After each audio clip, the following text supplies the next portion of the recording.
Assalamualaikum warahmatullahi wabarakatuh. Halo semuanya, balik lagi sama aku, Vivi Ida Mardiana.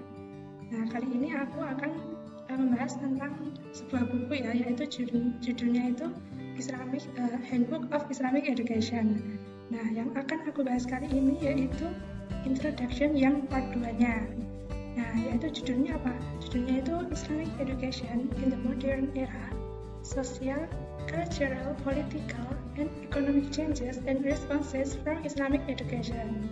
Nah, jadi buku ini berbahasa Inggris ya, jadi kalian bisa coba baca ya. Nah, judul ini itu ada di halaman 159. Kalian bisa lihat di halaman 159.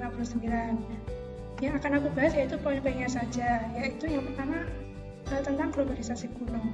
Terlepas dari adanya globalisasi modern pada zaman sekarang ini, Islam itu telah mengenal globalisasi dan Abu Lughah itu menyebutnya sebagai globalisasi kuno. Nah, globalisasi kuno ini sama dengan globalisasi sekarang, akan tetapi dalam ukuran yang lebih kecil. Nah, dulu itu dilakukan dengan perdagangan di mana orang itu pergi berlayar ke suatu negara yang jaraknya jauh untuk berdagang, dan kemudian disitulah ada interaksi antara negara dan para pedagang. Kemudian saat ini telah terjadi globalisasi modern dengan media dan teknologi informasinya yang berkembang pesat, sehingga mengakibatkan kemudahan akses interaksi dan komunikasi antara kelompok di berbagai penjuru dunia. Nah, dalam dunia pendidikan, dengan adanya globalisasi ini, Islam itu harus bersaing dengan pendidikan model barat yang banyak diterapkan saat ini. Nah, pendidikan ala barat itu umumnya dipandang sebagai sarana untuk mencapai sejumlah besar tujuan, termasuk pembangunan dan pertumbuhan ekonomi. Budaya pendidikan dasar dan menengah gaya barat itu semakin bias terhadap elemen kognitif dan terukur dan kualitas dinilai dalam hal pencapaian pada nilai ujian daripada sosialisasi, pembentukan kepribadian dan pelatihan moral. Poin selanjutnya, media itu sebagai alat untuk menyebarkan agama dan ideologi. Nah, dalam buku ini yaitu dibahas contohnya yaitu revolusi Iran tahun 1979, di mana disebutkan dengan revolusi besar dengan media kecil. Maksudnya apa? Yaitu perubahan yang besar dengan media yang kecil. Nah, ketika mobilisasi itu dikoordinasi oleh para pemimpin agama mereka menggunakan jaringan komunikasi sosial tradisional, kemudian ditingkatkan dan diperluas dengan penggunaan inovatif dari berbagai media kecil kontemporer seperti selebaran, fotokopi, dan kaset audio. Nah, jadi revolusi Iran ini adalah berubahnya Iran dari monarki ke Republik Islam. Jadi seorang bernama Khomeini ini melancarkan gerakan perlawanan untuk menggulingkan Syah Iran yang otoriter yang berkuasa saat itu. Nah, prosesnya Khomeini ini berkhotbah dan mengobarkan revolusi penggulingan Syah Iran. Kemudian khotbah itu direkam melalui kaset karena saat itu belum ada internet. Nah, kaset itu diperbanyak dan bisa didengarkan oleh banyak orang di Iran. Nah, proses itulah tadi yang disebut dengan revolusi besar dengan media yang kecil. Kemudian ada contoh lainnya ya dalam buku ini, yaitu pemberontakan Iran setelah pemilihan presiden tahun 2009, disebut dengan Gerakan Hijau. Nah, gerakan ini dikelola melalui blog dan Facebook. Nah, kemudian media tersebut memainkan peran penting dalam mendokumentasikan demonstrasi massa yang terjadi dan tindakan brutal polisi terhadap demonstran. Kemudian contoh lainnya, musim semi Arab dan pemberontakan Mesir pada tahun 2010 digambarkan sebagai revolusi Twitter.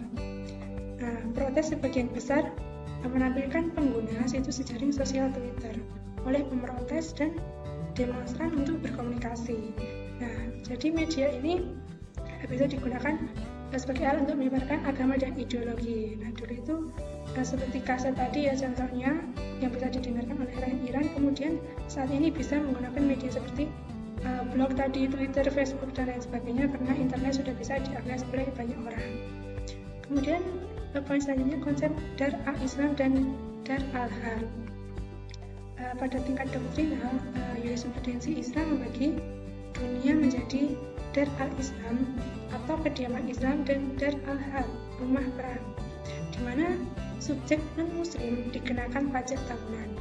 Nah, dalam perkembangannya, sekarang sebuah negara itu berkewajiban untuk menyediakan dan menjamin hak-hak semua warga negara dalam batas politik mereka, sehingga membuat implementasi pajak tersebut sulit dilakukan. Dan sebagian besar muslim juga menganggap jizyah itu tidak pantas untuk negara modern yang bertentangan dengan hak asasi manusia dan nilai-nilai demokrasi. Dengan adanya konsep tersebut, muncullah interpretasi radikal sebagai perjuangan muslim melawan orang kafir. Nah, interpretasi radikal jihad. Kata jihad ini oleh kaum orientalis disebut dengan perang suci, yaitu perang yang dilakukan terhadap non-muslim. Nah, gerakan radikal sejak tahun 1980-an terus muncul dan terus eksis sampai sekarang. Contohnya yaitu Ikhwanul Muslimin di Mesir. Selama 10 tahun itu mereka menggunakan cara bersenjata, tapi kemudian beralih dengan cara tanpa kekerasan.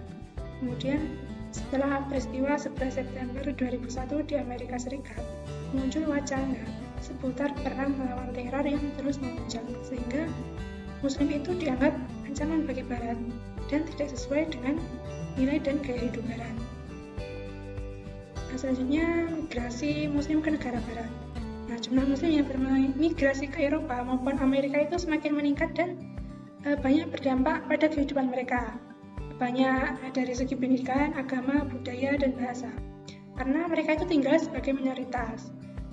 Dari segi pendidikan agama, banyak Muslim itu lebih memilih anak mereka untuk memiliki pendidikan yang mencakup setidaknya beberapa pelajaran agama tentang moral dan nilai-nilai.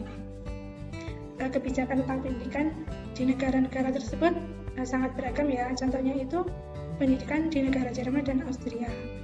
Nah, sekolah umum itu dapat mengajarkan Islam kepada Muslim sebagai mata pelajaran dalam kurikulum agama. Bahkan negara-negara tersebut memberikan pelatihan guru untuk pendidikan agama Islam di universitas negeri mereka. Kenapa agama Islam diajarkan di sekolah? Nah, karena dalam konteks hukum dan agama Jerman dan Austria ini, di mana agama itu diakui secara resmi dan bekerja sama dengan negara. Kemudian di Inggris dan di Swedia, sekolah itu mengajarkan semua agama termasuk Islam kepada murid mereka sebagai mata pelajaran akademis. Guru itu dilatih dalam perbandingan agama di universitas masing-masing. Di kedua negara ini, umat Islam telah diberikan hak yang sama dengan umat Kristen untuk menerima dana publik untuk sekolah agama. Contoh lainnya yaitu Prancis dan Amerika. Mereka itu tidak mengajarkan agama karena kebijakan di kedua negara yang mempertahankan pemisahan kaku antara gereja dan negara. Nah, itu pembahasan tentang part 2, yaitu dalam buku Handbook of Islamic Education. Kalian bisa baca, linknya ada di deskripsi ya, kalian bisa download juga sambil belajar bahasa Inggris juga. Nah, sekian dari aku ya. Assalamualaikum warahmatullahi wabarakatuh.